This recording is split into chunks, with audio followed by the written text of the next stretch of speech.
જય શ્રી કૃષ્ણ મિત્રો, કેમ છો? મજામાં ને? આજે બનાવશું આપણે મેથીની ભાજી. મેથીની ભાજી બનાવવા માટે મેં તાજી મેથીની ભાજી વીણી લીધી છે, ધોઈને સાફ કરીને. હવે તેને આપણે સુધારી લેશું. આ ભાજી આપણે ચણાના લોટવાળી બનાવવાના છીએ. આપણે પેલા સુધારી લેશું. આ રીતના ઝીણી સુધારી લીધી છે, મસ્ત મજાની. શિયાળામાં ભાજી બહુ મસ્ત આવે છે. મોટા પાન વાળી લેવાથી મીઠી બહુ મસ્ત થાય છે. જ્યારે પણ ભાજી બનાવવી હોય ત્યારે આવા મોટા પાંદવાળી જ ભાજી લેવાની છે. એની ભાજી બહુ જ મીઠી થાય છે. હવે આપણે તેનો વઘાર કરીશું. આપણું તેલ આવી ગયું છે. આપણે લસણ નાખીશું. કટકા કરીને લસણ નાખવાથી ટેસ્ટ મસ્ત આવે છે. તમે લસણવાળી પણ ચટણી નાખી શકો છો, પણ કટકા કરીને નાખવાથી મસ્ત ટેસ્ટ આવે છે. એટલા માટે હું કટકા કરીને નાખું છું. મેં 8 થી 10 કળી લીધી છે અંદાજિત. થોડી રાઈ નાખીશું ટેસ્ટ માટે, અને આપણે જીરું નાખીશું આખું.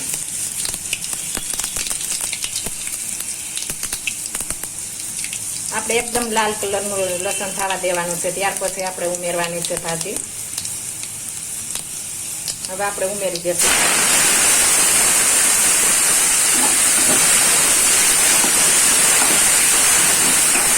અંદાજિત 2 મોટા પાવડા તેલ મૂક્યું છે. આમાં થોડું વધારે તેલ મૂકવાનું, લોટ નાખવાનો છે એટલા માટે. થોડું તેલ હશે તો ચીકણી તમારી ભાજી થશે. થોડું વધારે નાખવાનું છે એટલે મસ્ત બનશે.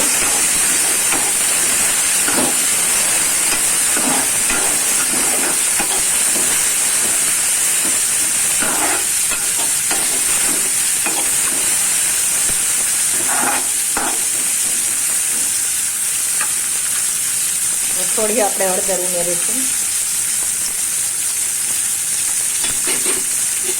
1 ચમચી આપણે ધાણા જીરું ઉમેરીશું.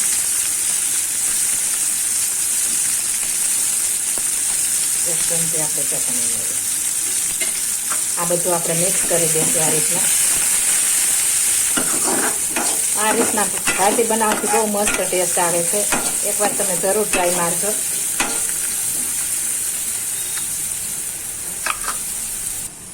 હવે આપણે સ્વાદ પ્રમાણે નિમક ઉમેરીશું.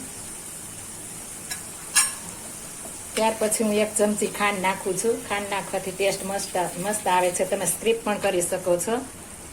થોડી ખાંડ નાખશું તો આપણે કડવું પણ નહીં લાગે ને ટેસ્ટ પણ મસ્ત લાગશે. એટલા માટે હું થોડી ખાંડ નાખું છું. હવે તેમાં આપણે થોડું પાણી ઉમેરી દેશું. થોડું અંદર નાખવાનું, થોડુંક આપણે એક ડીશ ઢાંકીને એની માથે મૂકશું. આ રીતના બધું આપણે મિક્સ કરી દઈશું.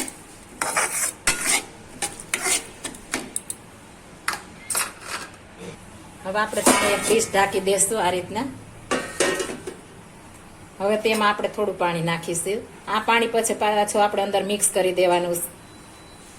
આ રીતના કરવાથી ટેસ્ટ મસ્ત લાગે છે. બહુ મીઠી ભાજી લાગે છે. એટલે આ રીતના બનાવું છું હું. હવે આ ડીશમાં પાણી ગરમ થઈ ગયું છે. હવે એ પાણી આપણે ભાજીમાં ઉમેરી દેશું. આ રીતના આપણે નાખી દેશું પાછું એમાં. ફરી પાછું ઢાંકી દેશું આપણે. હવે આપણે એને ચડવા દેશું ધીમે ગેસે. હવે આપણે ભાજી જોશું. મસ્ત ચડી ગઈ છે આપણી ભાજી.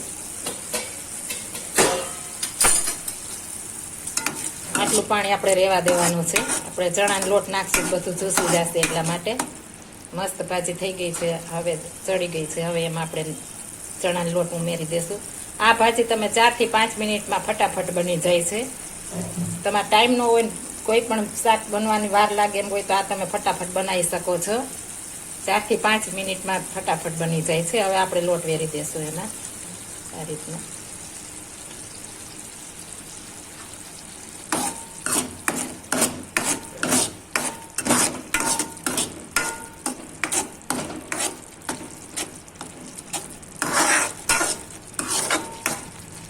ફરી પાછું આપણે ઢાંકી દેશું ધીમો ગેસ રાખીને આપણે એને.